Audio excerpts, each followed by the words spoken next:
सुंदरवन गांव के जंगल में ललिता अपने शौहर रामू के साथ रहा करती थी। रामू बहुत ही ज़्यादा गरीब था और वो मजदूरी करता था। लेकिन एक दिन रामू के सेठ ने उसे काम से निकाल दिया और वो बहुत परेशान था। इसी परेशानी की हालत में वो अपने घर आया और अपनी बीवी से ये सारा माजरा बयान करने लगा। ललिता यूँ तो बहुत अच्छी थी, लेकिन गुर्बत की वजह से वो बहुत परेशान रहती थी और गुर्बत ही की वजह से वो अपने शौहर से लड़ती रहती थी। आखिर इस गरीबी में वो क्या ही करती। रामू जी, आप ये क्या बोल रहे हैं? आप ऐसा कैसे बोल सकते हैं? आपको पता नहीं है इतनी महंगाई है, इस महंगाई में हम क्या करेंगे? हे ऊपर वाले, अब तो ही कुछ बता, हम क्या करें? ललिता जी, मैं क्या बताऊं, सेठ ने मुझे काम से निकाल दिया। इस तरह का मैंने कोई काम नहीं किया। सेठ ने पता नहीं क्यों मुझे काम से निकाल दिया। मैंने तो उसकी बहुत मिन्नतें की, लेकिन उसने मुझे काम से फिर भी निकाल दिया। अब मुझे कोई नया काम ढूंढना पड़ेगा। रामू जी, चाहे कुछ भी हो, लेकिन आप अब जल्दी से कोई नया काम ढूंढ लें, कोई मजदूरी ही कर लें। एक दिन रामू काम की तलाश में फिर से जंगल की तरफ जाता है और वहाँ पे उसे एक चिड़िया के बच्चों का घोंसला गिरा मिलता है।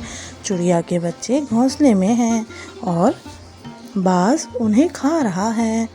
बाज उन बच्चों को मारना चाहता था, लेकिन रामू से ये सब देखा नहीं गया और रामू ने उन्हें बचाने की कोशिश की। जैसे ही रामू उसके पास गया और उसको मारा तो बाज यहाँ से भाग गया और फिर कभी लौट कर ना आया। फिर रामू ने रानू के बच्चों को प्यार किया। जब वो प्यार कर रहा था तो रानू चिड़िया वहाँ आ जाती है और वो समझती है कि रामू उनके बच्चों को मार रहा है। रानू चिड़िया रामू को बहुत मारती है और जंगल से भगा देती है। रामू के जाने के बाद रानू चिड़िया को पता चलता है कि बाज उनके बच्चों को खा रहा था।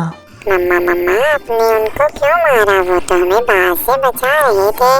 बाज हमें खाने आया था आपके जाने के बाद। ये सुनकर रानू चिड़िया बहुत ज़्यादा परेशान हो जाती है और शर्मिंदा होने लगती है।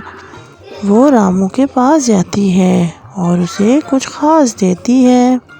मुझे लगा तुम मेरे बच्चों को मारने आए हो, इसलिए मैंने तुम पर हमला कर दिया था, लेकिन तुम तो मेरे बच्चों को बचा रहे थे।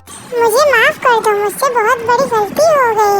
ये लो, मेरी तरफ से तुम्हारे लिए छोटा सा तोहफा। रानू चिड़िया, तुम बहुत अच्छी हो, लेकिन मुझे इन सब की कोई ज़रूरत नहीं है।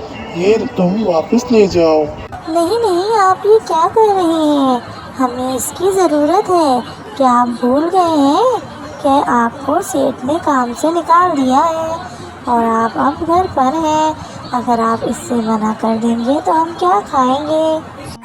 आप फिक्र नहीं करें, मैं ये आपके लिए ही लाई हूँ। इस पे अब आपका हक है। अब से ये सारा सोना आपका है। अब आप अपनी जिंदगी खुशी खुशी बसर करें और रामू को काम करने की भी कोई जरूरत नहीं है। अगर वो सारी जिंदगी बैठकर भी खाएगा तो ये नहीं खत्म होगा। रामू ने रानू के बच्चों की जान बचाई, इसीलिए ऊपर वाले ने भी उसकी मदद की और रानू को एहसास हुआ और रानू ने उन गरीबों को सोना दे दिया, जिससे वो बहुत अमीर हो गया।